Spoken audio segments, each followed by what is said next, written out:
ನಮಸ್ಕಾರ. ಶುಕ್ರ ಗ್ರಹ ಹಲವು ವೈಲಕ್ಷಣಗಳು.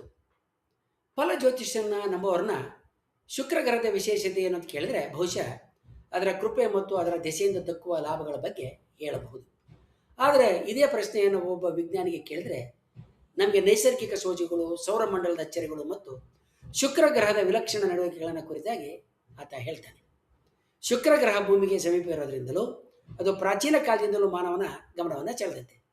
ಶುಕ್ರ ಗ್ರಹದ ಚಲನೆ ಸಾಮಾನ್ಯ ಗ್ರಹಗಳಿಗಿಂತ ಬೇರೆಯಾಗಿ ಕಾಣಿಸೋದ್ರಿಂದ ಪ್ರಾಚೀನ ಖಗೋಳ ವೀಕ್ಷಕರು ಅದನ್ನು ವಿಚಿತ್ರ ಚಲನೆ ಗ್ರಹ ಅಂತ ಪರಿಗಣಿಸಿರ್ತಾರೆ. ಆದರೆ ಆಧುನಿಕ ಖಗೋಳ ವಿಜ್ಞಾನ ಶುಕ್ರನ ಅಸಾಮಾನ್ಯತೆಗಳು ಬಹುಪಾಲು ನಿಜವಾದ ಚಲನೆಯಲ್ಲಿ ಅಲ್ಲದೆ ದೃಷ್ಟಿಕೋನ ಮತ್ತು ಸಾಪೇಕ್ಷ ಚಲನೆಯಲ್ಲಿ ಅಡಗಿರೋದನ್ನು ತೋರಿಸ್ಕೊಟ್ಟಿದ್ದಾವೆ. ಶುಕ್ರ ಗ್ರಹದ ವಿಶಿಷ್ಟ ಚಲನೆಗಳಲ್ಲಿ ಅದರ ಹಿಮ್ಮುಖ ಸರಿತ ಅಥವಾ ರಿಟ್ರೋಗ್ರೇಡ್ ಮೋಷನ್ನು ಪ್ರಾಚೀನ ಕಾಲದಿಂದಲೂ ಗಮನವನ್ನು ಸೆಳೆದೈತೆ. ಭೂಮಿಯಿಂದ ಗಮನಿಸಿದಾಗ ಶುಕ್ರ ಗ್ರಹ ಕೆಲವು ಸಲ ಪಶ್ಚಿಮ ದಿಕ್ಕಿಗೆ ಹಿಮ್ಮುಖವಾಗಿ ಚಲಿಸುವಂತೆ ಕಾಣಿಸ್ತದೆ. ಭೂಮಿ ಮತ್ತು ಶುಕ್ರ ಸೂರ್ಯನ ವಿಭಿನ್ನ ವೇಗಗಳಲ್ಲಿ ವಿಭಿನ್ನ ಕಕ್ಷೆಗಳಲ್ಲಿ ಸುತ್ತುತ್ತಾ ಇದ್ದಾವೆ. ಶುಕ್ರ ಗ್ರಹದ ಕಕ್ಷೆ ಭೂಮಿಗಿಂತ ಒಳಗಿರೋದ್ರಿಂದ ಭೂಮಿ ಶುಕ್ರನನ್ನು ದಾಟುವ ಮೀರಿಸುವ ಸಂದರ್ಭಗಳಲ್ಲಿ ದೃಷ್ಟಿಕೋನದ ಬದಲಾವಣೆಯಿಂದ ಶುಕ್ರ ಹಿಂದಕ್ಕೆ ಸರಿದಂತೆ ಚಲಿಸಿದಂತೆ ಭಾಸ ಆಗುತ್ತೆ. ಇದು ನಿಜವಾದ ಚಲನೆ ಅಲ್ಲ, ಸಂಪೂರ್ಣವಾಗಿ ಸಾಪೇಕ್ಷ ಚಲನೆಯ ಪರಿಣಾಮ ಇದು. ಇದೇ ಪರಿಣಾಮ ಮಂಗಳ ಗ್ರಹದಲ್ಲೂ ಕಾಣಿಸುತ್ತೆ, ಆದರೆ ಶುಕ್ರನಲ್ಲಿ ಇದು ಹೆಚ್ಚು ಸ್ಪಷ್ಟವಾಗಿ ಕಾಣಿಸ್ಕೊಳ್ಳುತ್ತೆ. ಶುಕ್ರ ಗ್ರಹ ಬೇರೆ ಯಾವುದೇ ಗ್ರಹಕ್ಕಿಂತ ಹೆಚ್ಚು ಬೆಳಗುವಿಕೆಯ ಅಂದರೆ ಉಜ್ವಲತೆಯ ಪ್ರಕಾಶಮಾನತೆಯ ವ್ಯತ್ಯಾಸಗಳ ತೋರಿಸ್ತದೆ. ಶುಕ್ರ ಗ್ರಹ ಕೆಲವು ಸಲ ಭಾರಿ ಹೊಳಿತೈತೆ. ಇದಕ್ಕೆ ಆ ಗ್ರಹ ಸೂರ್ಯನ ಹತ್ತಿರ ಇರೋದೊಂದು ಕಾರಣ, ಆದರೆ ಇತರ ಕಾರಣಗಳು ಕೂಡ ಅದರ ಜೊತೆಗೆ ಸೇರ್ಕೊಂಡಿದ್ದಾವೆ.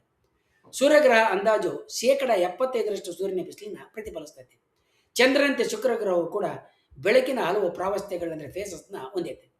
ಪ್ರಾವಸ್ಥೆಯ ಅರ್ಧಂತಿರಬೇಕಾದ್ರೆ ಫೇಸ್ನ ಅರ್ಧಂತಿರಬೇಕಾದ್ರೆ ದೂರ ಪ್ರಕಾಶ ಸಮತೋಲನದಿಂದ ಶುಕ್ರ ಗ್ರಹ ಅತಿ ಹೆಚ್ಚು ಬೆಳಗುವಂತೆ ನಮಗೆ ಕಾಣಿಸ್ತದೆ. ಬೇರೆ ಗ್ರಹಗಳಂತೆ ಶುಕ್ರ ಗ್ರಹ ರಾತ್ರಿ ಇಡೀ ಕಾಣಿಸೋದಿಲ್ಲ. ಶುಕ್ರ ಸೂರ್ಯನ ಒಳಗಿನ ಕಕ್ಷೆಯಲ್ಲಿರ್ತಕ್ಕಂಥ ಗ್ರಹ ಆಗಿರೋದ್ರಿಂದ ಅದು ಎಂದಿಗೂ ಸೂರ್ಯನಿಂದ ಹೆಚ್ಚು ದೂರದಲ್ಲಿ ಕಾಣಿಸೋದಿಲ್ಲ. ಆದ್ದರಿಂದ ಅದು ಬೆಳಗಿನ ತಾರೆ ಅಥವಾ ಸಂಜೆಯ ತಾರೆ ಅಂತ ಗುರುತಿಸಲ್ಪಟ್ಟಿದೆ. ಶುಕ್ರ ಗ್ರಹ ಸೌರವ್ಯೂಹದಲ್ಲಿನ ಅತ್ಯಂತ ವಿಚಿತ್ರ ಗ್ರಹಗಳಲ್ಲಿ ಒಂದಾಗಿ ಪರಿಗಣಿಸಲ್ಪಟ್ಟಿದೆ. ಸೋಜಿಸದ ಸಂಗತಿ ಏನಂತ ಹೇಳಿದ್ರೆ, ಶುಕ್ರ ಗ್ರಹ ತನ್ನ ಸ್ವಾಕ್ಷದ ಮೇಲೆ ಒಂದು ಬಾರಿ ತಿರುಗೋದಕ್ಕೆ ಸುಮಾರು 243 ಭೂದಿನಗಳನ್ನು ತೆಗೆದುಕೊಳ್ಳುತ್ತದೆ. ಆದರೆ ಅದು ಸೂರ್ಯನನ್ನು ಸುತ್ತುವ ಒಂದು ಪರಿಕ್ರಮಣವನ್ನು 220 ಭೂದಿನಗಳಲ್ಲಿ ಪೂರ್ಣಗೊಳಿಸುತ್ತದೆ. ಅಂದರೆ ಶುಕ್ರದಲ್ಲಿ ಒಂದು ದಿನ ಅದರ 1 ವರ್ಷಕ್ಕಿಂತಲೂ ದೀರ್ಘವಾಗಿರುತ್ತೆ. ಶುಕ್ರದ ಈ ವಿಚಿತ್ರ ಭ್ರಮಣಕ್ಕೆ ಸಂಬಂಧಿಸಿದ ಪ್ರಶ್ನೆ ಸೌರವ್ಯೂಹದ ನಿರ್ಮಾಣದ ಮೂಲಭೂತದ ಚರ್ಚೆಗಳಲ್ಲಿ ಕೂಡ ಒಂದಾಗಿ ಗುರುತಿಸಲ್ಪಟ್ಟಿದೆ.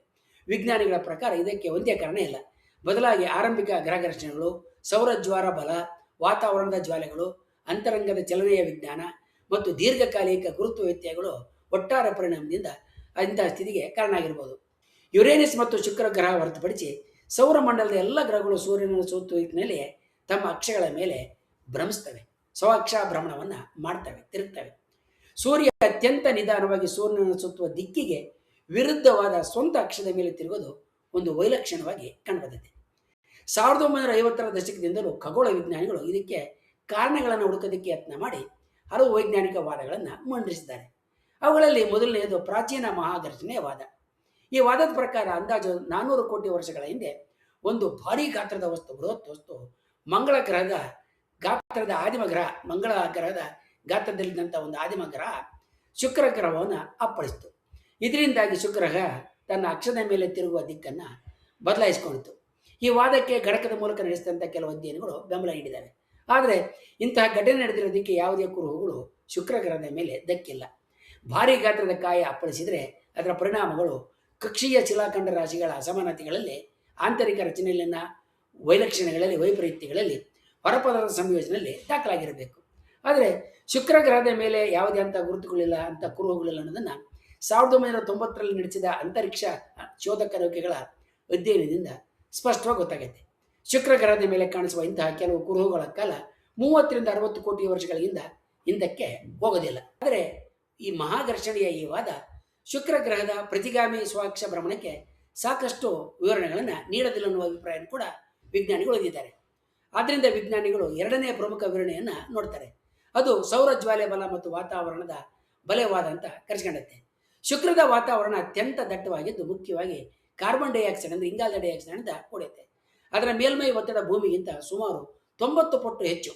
ಸೂರ್ಯನ ಕಿರಣದಿಂದ ಈ ದಟ್ಟ ವಾತಾವರಣ ಅಸಮವಾಗಿ ಬಿಸಿ ಅಲೆಗಳು ಅಂದರೆ ಥರ್ಮಲ್ ಟೈಟ್ಸು ಉಂಟಾಗ್ತವೆ. ಈ ಬಿಸಿ ಅಲೆಗಳು ಗ್ರಹದ ಮೇಲ್ಮೈ ಮತ್ತು ವಾತಾವರಣದ ನಡುವೆ ಕೋನೀಯ ಚಲನ ವಿನಿಮಯವನ್ನು ಉಂಟು ಮಾಡ್ತವೆ. ಇದೇ ಸಮಯದಲ್ಲಿ ಸೂರ್ಯನಿಂದ ಉಂಟಾಗುವ ಘನಜ್ವಾಲೆಯ ಬಲ ಗ್ರಹದ ಭ್ರಮಣವನ್ನು ಅಂದರೆ ಅಕ್ಷದ ಮೇಲೆ ಸುತ್ತೋದನ್ನು ನಿಧಾನಗೊಳಿಸ್ತದೆ.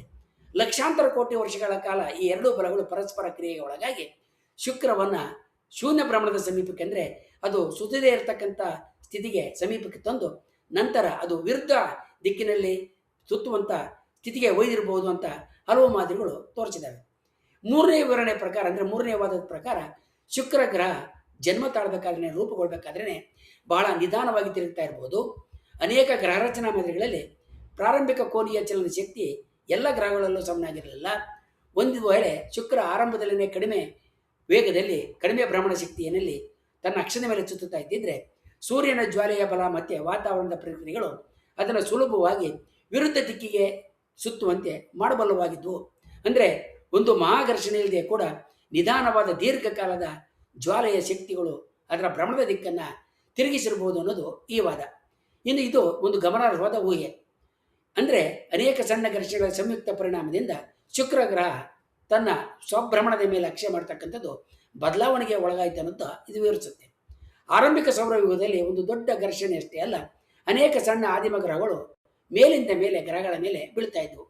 ಪ್ರತಿಯೊಂದು ಇಂಥ ಡಿಕ್ಕಿನೂ ಕೂಡ ಸ್ವಲ್ಪ ಪ್ರಮಾಣದಲ್ಲಿ ಕೋನೀಯ ಚಲನ ಶಕ್ತಿಯನ್ನು ಬದಲಾಯಿಸ್ತವೆ. ಕೋಟ್ಯಂತರ ವರ್ಷಗಳ ನಂತರ ಇಂಥ ಅಸಮಿತ ಮತ್ತು ಸಣ್ಣ ಘರ್ಷಣೆಗಳ ಒಟ್ಟು ಪರಿಣಾಮ ಶುಕ್ರ ಗ್ರಹ ತನ್ನ ಅಕ್ಷದ ಮೇಲೆ ಇತರ ಗ್ರಹಗಳಿಗಿಂತ ಬೇರೆಯಾಗಿ ವಿರುದ್ಧ ದಿಕ್ಕಿನಲ್ಲಿ ಭ್ರಮಿಸುವಂತೆ ಕಾರಣ ಆಗಿರಬಹುದು. ಗೆಲಿಲಿ ಶುಕ್ರ ಗ್ರಹದ ಬೆಳಗುವ ಹಂತಗಳ ವೀಕ್ಷಣೆಯಿಂದ ಸೂರ್ಯ ಕೇಂದ್ರಿತ ಮಾದರಿಗೆ ಪ್ರಬಲವಾದ ಸಾಕ್ಷ್ಯಗಳನ್ನು, ಆಧಾರಗಳನ್ನು ಗುರುತಿಸಿ ಭೂಮಿ ಕೇಂದ್ರಿತವಾದಗಳು ತಪ್ಪಂತ ತೋರಿಸ್ತಾನೆ. ಶುಕ್ರ ಗ್ರಹದ ಅಸಾಮಾನ್ಯ ಚಲನೆಗಳು ಅದರ ಕಕ್ಷೆ, ಜ್ಯಾಮಿತಿ, ಸಾಪೇಕ್ಷ ಚಲನೆ ಮತ್ತು ಅಪರೂಪದ ಅಕ್ಷಭ್ರಮಣ ಲಕ್ಷಣಗಳ ಒಟ್ಟು ಪರಿಣಾಮ ಆಗೈತೆ. ಈ ಅಧ್ಯಯನ ಮಾನವನ ವೀಕ್ಷಣೆಯ ಮಿತಿಗಳು ಮತ್ತು ಗ್ರಹಗಳ ನಿಜವಾದ ಭೌತಿಕ ಚಲನೆಯ ನಡುವಿನ ವ್ಯತ್ಯಾಸವನ್ನು ಅರಿಯೋದಕ್ಕೆ ಶುಕ್ರ ಗ್ರಹ ಅತ್ಯಂತ ಮಹತ್ವದ ಮಾದರಿಯಾಗಿದೆ ಅಂತ ತೋರಿಸ್ತದೆ. ಶುಕ್ರ ಗ್ರಹ ನಮ್ಮ ಕಣ್ಣಿಗೆ ವಿಶಿಷ್ಟವಾಗಿ ಕಾಣೋದು ಮಾತ್ರ ಅಲ್ಲ, ತನ್ನ ನಡವಳಿಕೆಯಲ್ಲೂ ಕೂಡ ಬಹಳ ವಿಶಿಷ್ಟವಾದ ಗ್ರಹ. ವಿಜ್ಞಾನಿಗಳಿಗೆ ಸೌರಮಂಡಲ, ಸೌರವ್ಯೂಹ ಹೇಗೆ ರೂಪುಗೊಂಡಿತು ಅನ್ನೋದಕ್ಕೆ ತಿಳಿಸೋದಕ್ಕೆ ಹಲವಾರು ಕೀಲಿಕೈಗಳನ್ನ ಕೂಡ ಅದು ನೀಡ್ತಾ ಇದೆ. ಮುಂದಿನ ವಿಡಿಯೋದಲ್ಲಿ ನಾವು ಸೌರವ್ಯೂಹದ ಇತರ ಗ್ರಹಗಳ ಹಲವು ವೈಲಕ್ಷಣ್ಯಗಳ ಬಗ್ಗೆ ತಿಳ್ಕೊಳ್ಳೋಣ. ವಂದನೆಗಳೊಂದಿಗೆ.